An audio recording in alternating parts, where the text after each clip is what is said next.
Good afternoon. Welcome to Sports Nothing But Sports with Ken Sterling, brought to you by the great people at Today's Dentistry.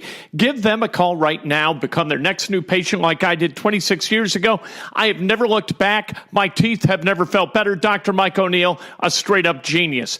317-849-2933. A little bit more on the Colts in their draft. They took 10 guys. They're going to sign 7, 8, 9 undrafted free agents. This is not going to be a hot spot for undrafted free agents to kind of come around sniffing out a spot where you can earn a place on the roster, because the Indianapolis Colts are going to be much deeper this coming year. They had a big draft in 2018. They've got 10 guys they've already drafted in 2019. They've got a bunch of guys that they re-signed as free agents of their own. This is a roster that is virtually set, and undrafted free agents are going to have a really, really tough time even finding a place on the practice squad for them to ply their wares. This is going to be a much better Indianapolis Colts team that is going to be better prepared to suffer the slings and arrows of injuries in 2019. This is going to be a good team. Are they going to win the AFC South? You know what? You got to wait. And what you really have to wait to do is evaluate the quality of this draft that Chris Ballard, Frank Reich, and their staff have put together. Because if you get out in front of this train, it's going to run over your ass. That's how draft grading works. We aren't going to know. Don Shula, according to Eddie White, used to wait 5 years to accurately grade a draft. Now I think you can get it done in 3.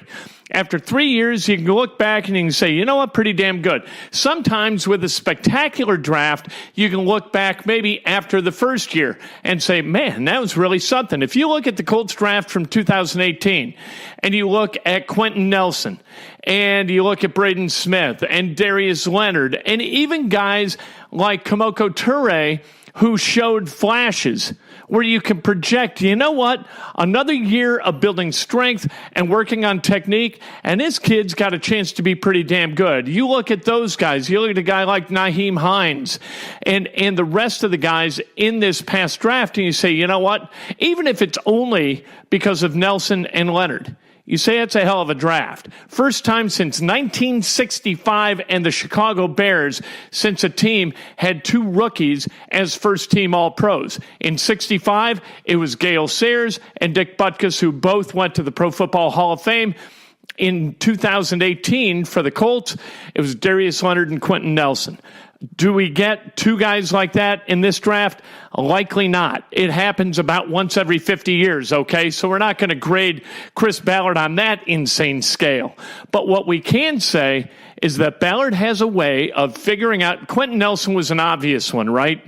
Where you thought, okay, this is a guy, this is a game changer at guard. Or you don't generally take guards in the top 10 of the draft. To take a guy 6th, then have him kind of be a bargain at 6, you know exactly how good that kid is. With Darius Leonard, every team in the NFL passed on him. That's all you need to know. Chris Ballard has a way of identifying the good guy, the guys with the character and the work ethic that you need to become really, really special at what you do. And if you have guys who've got that level of work ethic and have some God-given traits that allow them to become really, really good, you got a chance to be special. And that's what Chris Ballard and his staff look for, the chance to draft a potentially special guy. The Indiana Pacers, they've got their end-of-season presser on Wednesday. What they are going to say is they've got hard decisions to make. They hate to say goodbye to guys who leave via free agency. But you know what? There are a lot of free agents on this roster and not so much money. So they're going to have to say goodbye to some of these guys and allocate their resources elsewhere. I think they're going to say we would want to keep Bojan Bogdanovic. Bojan Bogdanovic is a he's a key component. If you want to be really good, you need a guy like Bojan Bogdanovic. Look at Nikolai Mirotic, right, for the Milwaukee Bucks. How important is he as a guy who can spread the floor offensively and make people respect him and then not be able to double quite so easily? You saw what happens with pick and roll opportunities that the Pacers employ utilizing Bogdanovic. You've seen the same thing with Miles Turner to a lesser extent, but what the Pacers are trying to put together is a roster of guys who can shoot. If you've got a roster of guys who can shoot, and right now Miles Turner, he's a good shooter from beyond the arc. You've got Sabonis who's got to get there. You've got Bogdanovic, who's very, very good at it. You've got Victor Oladipo, who's going to come back from that injury, that torn quad tendon, and he's got a chance to continue to become better, continue that arc of improvement as he recovers, like I said, from that injury. I think the Pacers, their brightest days are ahead. Maybe they take a step back this year, but what you're going to see is the Pacers commit to building around Victor Oladipo, Miles Turner, and Domas Sabonis. Now, is that triumvirate? Are they good enough to bring a championship of any kind to Indianapolis? I don't know, but we're going to find out. Do you see a way that Oladipo could be the best player? Like a first-team All-NBA guy. I just don't see it. But you know what? We'll see. I love the way Sabonis plays. There's some grit to him. There's some anger to him. And I like that. As far as Turner, I'll tell you what. I don't think his value is ever going to be higher. I don't know if you want to deal the guy because who knows exactly what he's going to become. But just in looking at him and watching him play, does he convey to you the essence of a guy who would do anything necessary to win a championship? I'm not sure.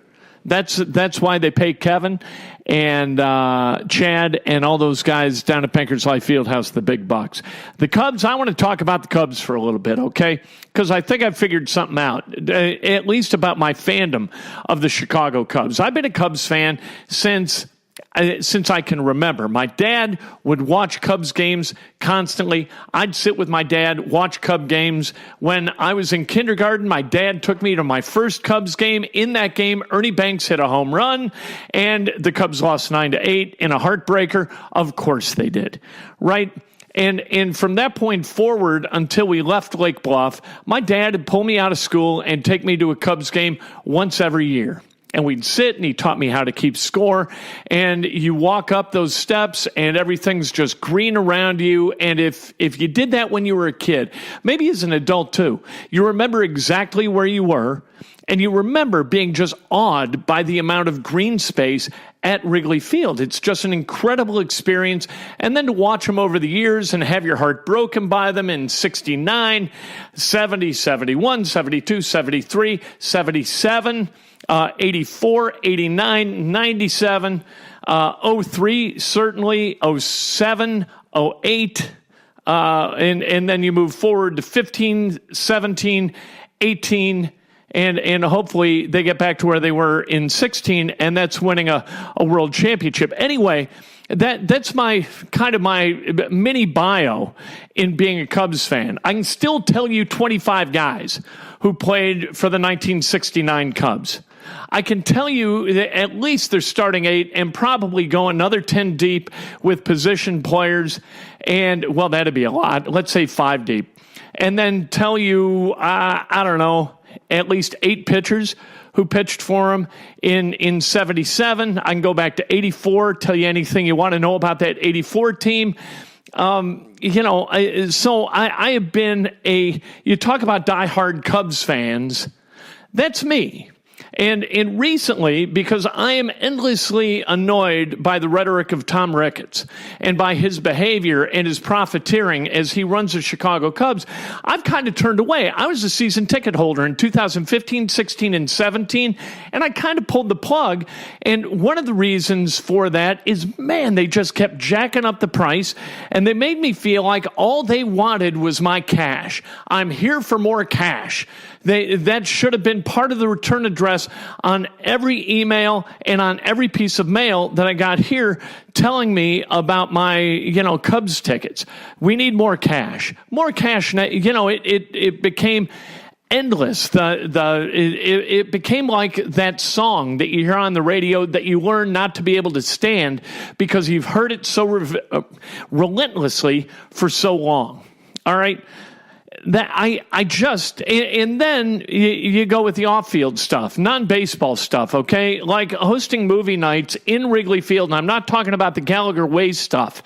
I'm talking about the bona fide field, center field, at Wrigley Field, they'd put up a movie screen and show movies. This was before the video boards.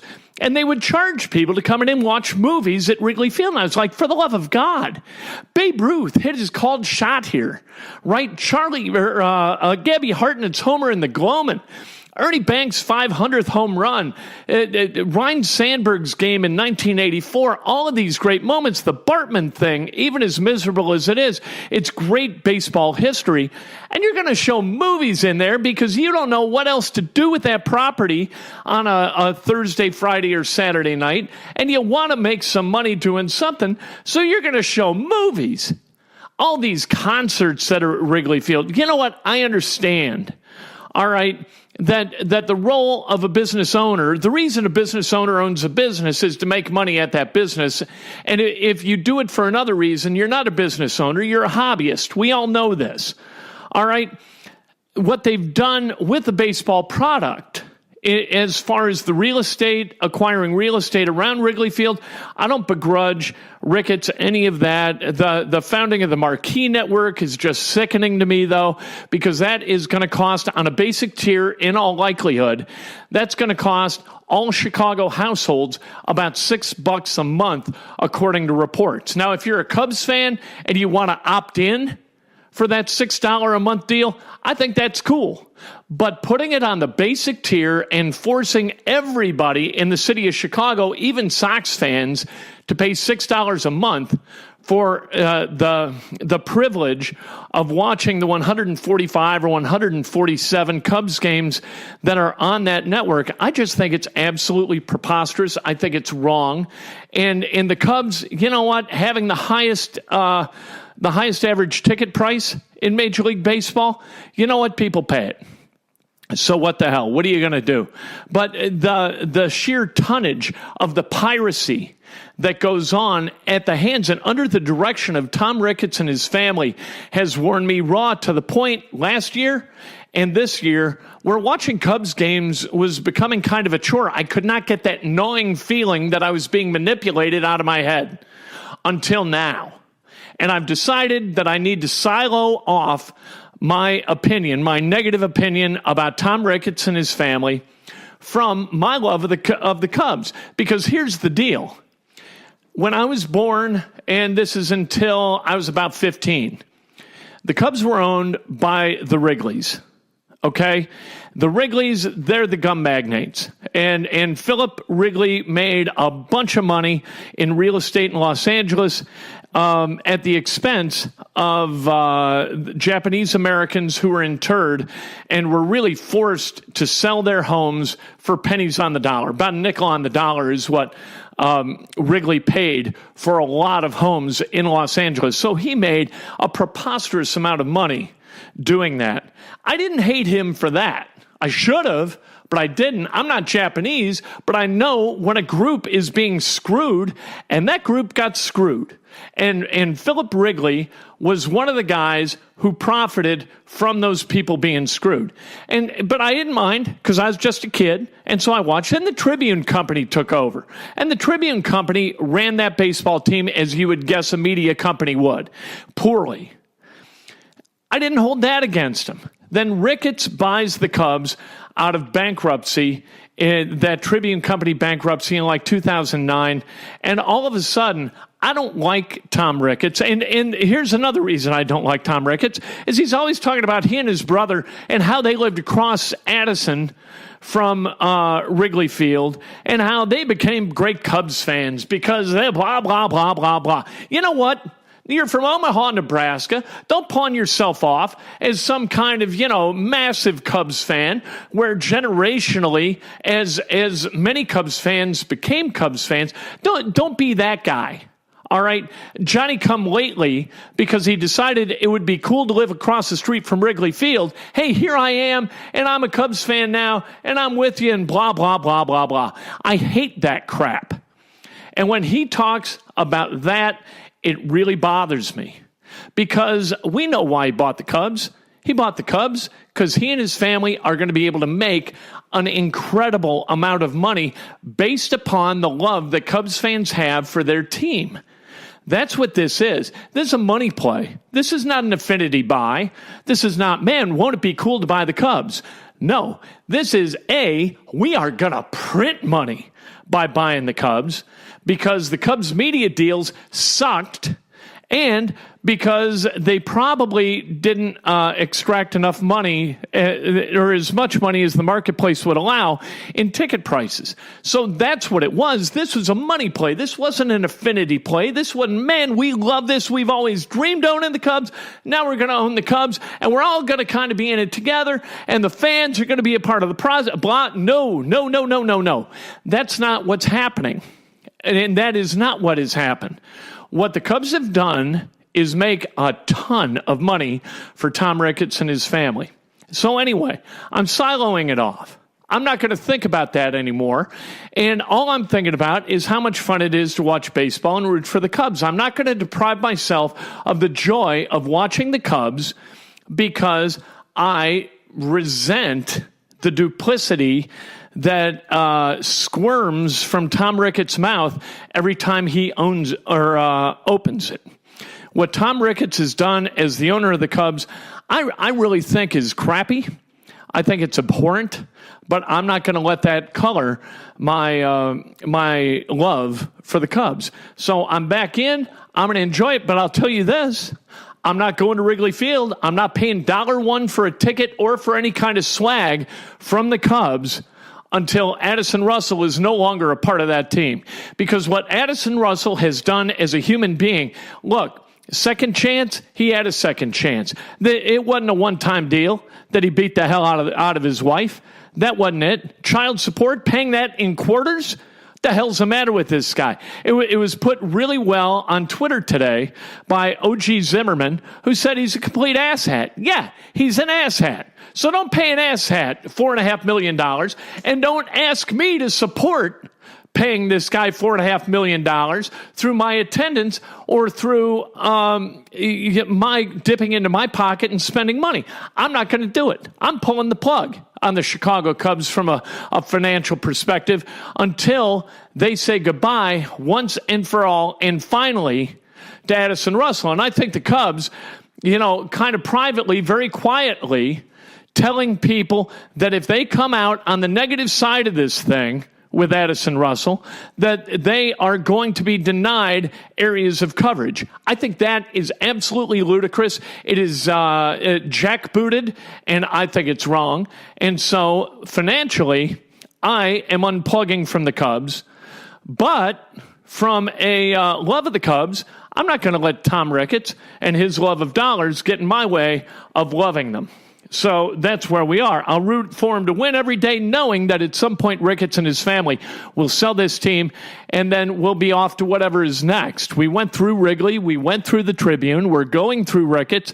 There'll be another one, another owner that maybe I'll find a reason to loathe just as easily as I have with Ricketts. We'll see.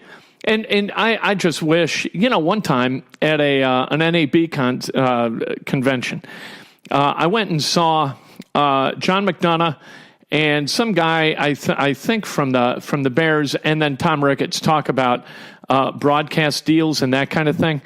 And so afterward, I wanted to say hey to a friend of mine from ESPN, used to be the affiliate guy. And so I walked up to him, stuck my hand out, and Ricketts stuck his hand out like I wanted to shake my hands with him, like it was impossible that I would want to shake the other guy's hand from ESPN before I shook his hand. I just looked at him like he was nuts, like I didn't know who he was. I knew who he was, and I shook my friend's hand. We had a nice conversation around Ricketts. Ricketts was the third wheel. It is I enjoyed that. Tell you the truth. Anyway, let's talk about Butler for a minute. Derek Smits coming over from Valpo. Derek Smits has gotten a little bit better every year. He came out of Zionsville. He's been at Valparaiso. He played for 3 years there. He averaged over the course of those 3 years 3.4 points per game, 7.5 points per game, 12.2 points per game, and 5.7 rebounds his junior year. He's got 1 year of eligibility left, And so in that swap, Joey Brunk going to Indiana from Butler, and then Butler kind of replacing him with Derek Smits, it's going to be interesting to see who got the better end of that deal, because I think Derek Smits is going to continue to develop like his dad Rick Smits did. Rick Smits developed into an all-star for the Indiana Pacers after spending his collegiate career at Marist. I think Derek Smits is going to be in a position to have a hell of a season his senior go-round with Butler. Indiana football, they got a commitment from Rayshawn Williams, who is a 2020 kid. He commits to Indiana. He is the ranked 166th in the country, 33rd ranked wide receiver in America. He is the highest ranked commitment ever for Indiana football. They need to get more of that. They need a lot more of that. They're just, frankly, they're being out-talented in the Big Ten, and that can't be allowed to continue if Indiana has any interest in being a winning program. So there you go. Always guest free on a Monday, because we got stuff to talk about on a Monday. Guests tomorrow, Wednesday, Thursday, Friday. We'll see how that goes. This is Sports Nothing But Sports. I'm Ken Sterling, brought to you by the great people at Today's Dentistry, Dr. Mike O'Neill, simply the best dentist in Indiana. You got to go see him. If you aren't a patient now, become one. All you have to do is call 317-849-2933.